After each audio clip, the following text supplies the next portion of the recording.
Bonjour à tous, c'est TutoBwim, j'espère que vous allez bien. On se retrouve aujourd'hui pour un nouveau tutoriel dans lequel je vais vous montrer comment réaliser des captures d'écran de manière rapide et efficace.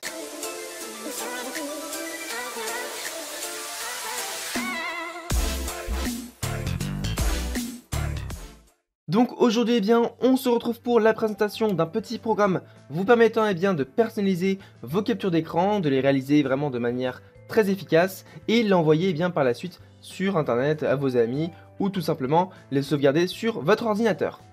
Donc ce programme s'appelle Lightshot, c'est disponible sur Windows et Mac et vous avez le lien qui se trouve en description de vidéo.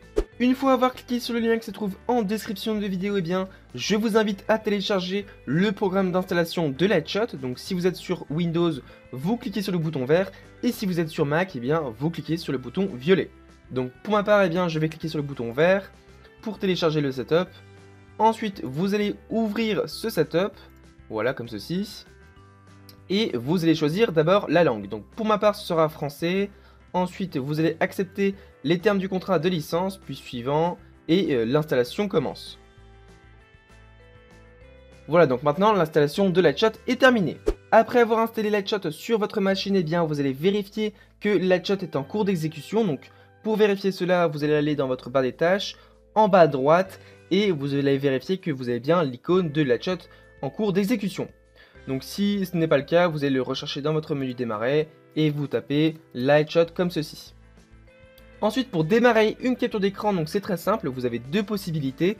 Donc soit vous utilisez la touche impré-écran de votre clavier, ou soit, je répète, vous allez aller dans votre barre des tâches, en bas à droite, et vous faites un clic gauche sur l'icône de Lightshot. Donc à ce moment-là, au moment où vous avez démarré une capture d'écran, vous avez votre écran qui s'assombrit, qui est un peu en mode pause. C'est tout à fait normal, vous devez choisir la zone à sélectionner. Donc pour ma part, je vais choisir le tronc d'arbre au milieu, voilà comme ceci. Donc vous maintenez votre souris, le bouton de votre souris, et ensuite vous allez choisir votre zone à sélectionner, comme ceci, voilà. Ensuite à droite, vous avez un petit panel d'outils, donc par exemple un crayon, un trait, une flèche, un rectangle, du marqueur, du texte, etc. Donc c'est assez intéressant si vous voulez par exemple montrer quelque chose en particulier sur la capture d'écran. Vous pouvez aussi donc rajouter du texte, etc. et changer aussi la couleur de vos outils.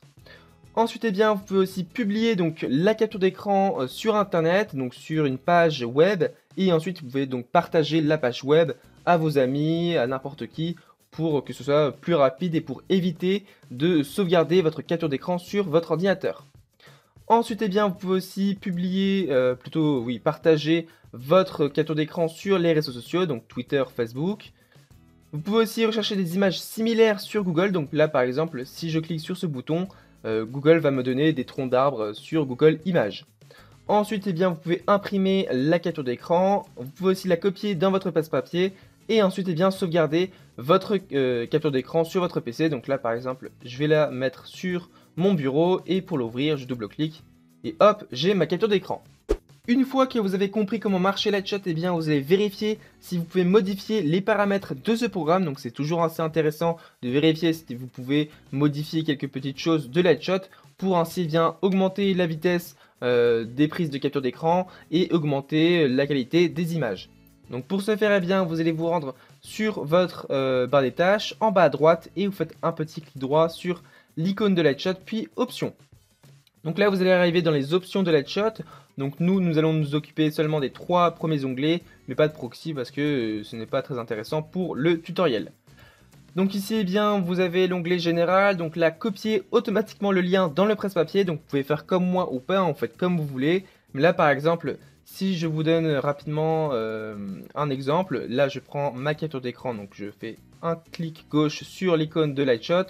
Là, par exemple, je vais prendre le tronc d'arbre, je fais copier, publier sur le site web, hop, la publication de l'image se fait et je l'ai directement dans mon presse-papier. Donc là, je n'ai rien eu besoin de copier, mais si je me rends sur internet et que je colle, hop, je l'ai directement donc dans mon presse-papier, je colle et j'arrive directement donc à la page en question avec l'image qui a bien été publiée, comme ceci.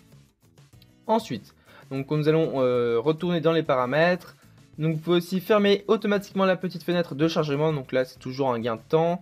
Vous évitez d'avoir des notifications sur votre PC à chaque fois que vous allez copier l'image ou la sauvegarder sur votre PC. Aussi, vous pouvez conserver la position de la zone sélectionnée. Donc là, par exemple, je m'explique. J'ai pris une capture d'écran auparavant, et bien j'ai la même zone. Là, par exemple, je prends, je sais pas, le soleil. Je ferme, je reprends une capture d'écran, j'ai toujours la même zone sélectionnée. Donc là, c'est toujours assez intéressant. Si, sans faire exprès, vous fermez, vous pouvez toujours réouvrir la capture d'écran. Ensuite, vous avez d'autres options. Donc là, vous pouvez ne pas masquer la souris sur les captures d'écran, donc le curseur de la souris. Vous pouvez modifier la langue, les raccourcis clavier. Donc pour ceux qui sont sur Mac, vous pouvez donc voir quelles touches exactement vous pouvez utiliser pour prendre vos captures d'écran. Vous avez aussi d'autres raccourcis à modifier, je vous laisse lire. Et vous avez le format, donc soit JPEG ou PNG. Moi pour ma part, je vais prendre JPEG, une qualité à 100%, voilà, comme ceci. Et ensuite, eh bien, OK. Et enfin, une dernière fonctionnalité de la chat toujours intéressante. Donc si vous allez dans votre barre des tâches et que vous faites un clic droit sur l'icône de la chat, vous pouvez remarquer qu'il y a se connecter. Donc si vous cliquez dessus, eh bien, nous allons arriver sur une page web. Donc là, nous allons arriver sur une connexion. Donc soit vous vous connectez avec votre compte Facebook ou avec votre compte Google. Donc pour ma part, je vais choisir mon compte Google, voilà. Et la chat, je vais avoir donc un compte sur ce site. Donc là, c'est toujours intéressant parce que vous allez, à chaque fois que vous allez publier une image sur Internet, donc avec ce bouton celui-ci, et bien si je clique dessus, voilà, l'image est publiée, je l'ai dans mon presse-papier, donc là je la colle, j'ai bien donc mon soleil qui est publié sur la page web, et là si je refresh, j'ai une galerie qui eh bien, contient mes historiques de screenshots, et ça c'est super intéressant pour éviter à chaque fois de reprendre toujours la même capture d'écran. Vous pouvez donc utiliser votre historique de screenshots. Vous avez donc votre compte qui est lié à votre compte Google ou Facebook, et donc voilà, ça c'est vraiment intéressant. Vous pouvez donc mettre des titres, copier à chaque fois les liens des différents screenshots. Donc là par exemple je peux mettre soleil comme titre, comme ceci. Et vous pouvez aussi supprimer à chaque fois les captures d'écran, donc voilà, supprimer définitivement. Donc cette vidéo eh bien, touche à sa fin, j'espère qu'elle vous aura plu. Donc vous avez tous les outils à votre disposition pour prendre des captures d'écran de manière efficace et rapide, et vraiment des captures d'écran personnalisées. Donc vous avez plein d'outils, hein, les outils crayons, traits, etc. Vous pouvez aussi donc publier, eh bien, je répète, sur n'importe quoi, hein, sur internet, donc sur les réseaux sociaux, etc. Vous pouvez donc rechercher des images similaires et les sauvegarder sur votre ordinateur, ce qui est vraiment très intéressant pour ensuite eh bien, faire des montages comme sur Photoshop par exemple.